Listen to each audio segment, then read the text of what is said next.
So today we will see the poem Dust of Snow. Dust of Snow poem is written by Robert Frost. It is very nice poem, message giving poem, and how the mood of the people or any person changes within few minutes. Here it has been described by the famous poet Robert Frost. He is well known poet. So let us see. It is having only 8 lines. So very small poem. The way a crow shook down on me the dust of snow from a hemlock tree, and what happened, let us see,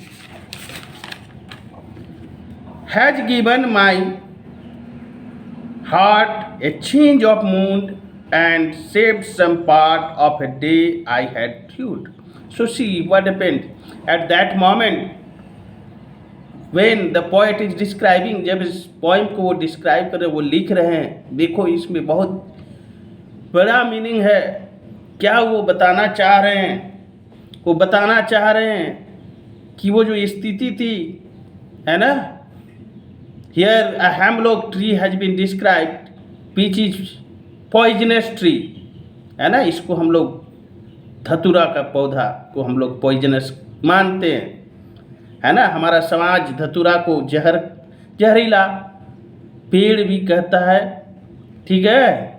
यहाँ according to poet इसलिए पेड़ है क्योंकि यहाँ दिखाया गया है कि पोएट हेमलॉक ट्री के नीचे से गुजर रहे होते हैं और उस समय उनका जो है मूड अच्छा नहीं होता है ना.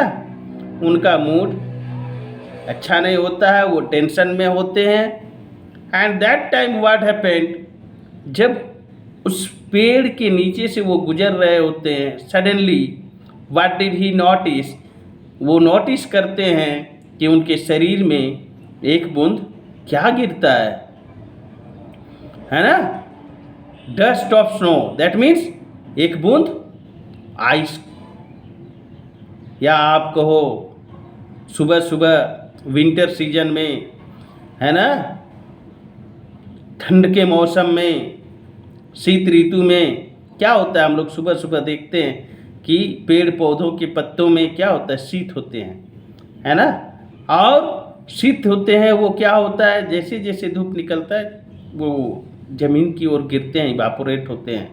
उसी तरह क्या होता है यहाँ पोएट के शरीर में भी, है ना, पोएट के शरीर में भी एग्जैक्ट पार्ट नहीं बताया गया है. वो हो सकता है उनके सर में हो या उनके कहाँ, उनके शोल्डर में, है ना, एक बूंद आइस का बूंद गिरता है. तो what happened, it was winter season, so he realized, मैंने वो फील करते हैं क्या, ठंडक को. ऐसे जब ठंडक को महसूस करते हैं तो what happened, he just looked upward, है ना. तो what did he notice, a crow, just it was there one on one of the branch of that tree, है ना. एक ब्रांच में एक कौवा बैठा हुआ था. एंड इट वाज शिवरिंग, काँप रहा था.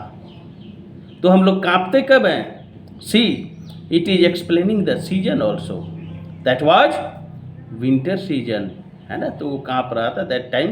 What happened, from it may fall from the leaf of the tree, or it means here what, it means वो आइस का टुकड़ा, ड्रॉप ऑफ आइस, और you can say dust of snow, है ना, that is here it. तो अब क्या होता है, देखो उनका मूड तो अच्छा नहीं था. When he looked at the crow, what did he notice? That crow was adjusting itself, है ना, वो अपने आप को एडजस्ट कर रहा था। ऐसे लग रहा था कि वो भी अपने आप को सही तरीके से बैठाने का या ठंड से बचने की कोशिश कर रहा होगा। और उसी समय वो बेचारा जब एडजस्ट कर रहा होगा तभी क्या हुआ होगा, ये टुकड़ा गिरा होगा। उसको लग रहा है अब नाउ व्हाट हैपेंड, जब जहर की बात आती है तो हाउ डू वी फील, है ना। The same thing has happened with author also here. तो देखो कौवे को भी हम लोग कभी कभी हमारा समाज उसका भी बुरा सिग्निफिकेंस निकालता है ना। तो यहाँ 2 सिग्निफिकेंस हैं, एजेंट्स हैं नेचर का, एक हैमलॉक और एक क्रो, है ना। दोनों ही क्या सिग्निफिकेंस दिखा रहे हैं,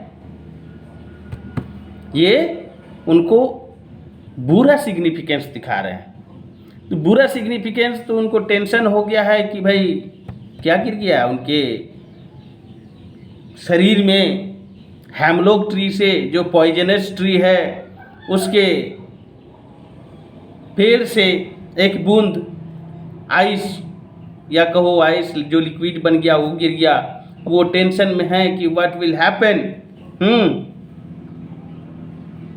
तो नाउ व्हाट हैपेंड, तो देखो शुरू के 4 लाइन में वो बहुत टेंशन में है। And he was not knowing the reason, but what happened we will see. He was thinking कि वो क्या होगा क्या नहीं, है ना। ऐसा होता है, सभी के साथ होता है, सडन चेंजेस। बट तो what happened, hours have passed, है ना। ये सोचते सोचते क्या होगा क्या नहीं, सोचते सोचते बहुत समय हो गया। Then what happened,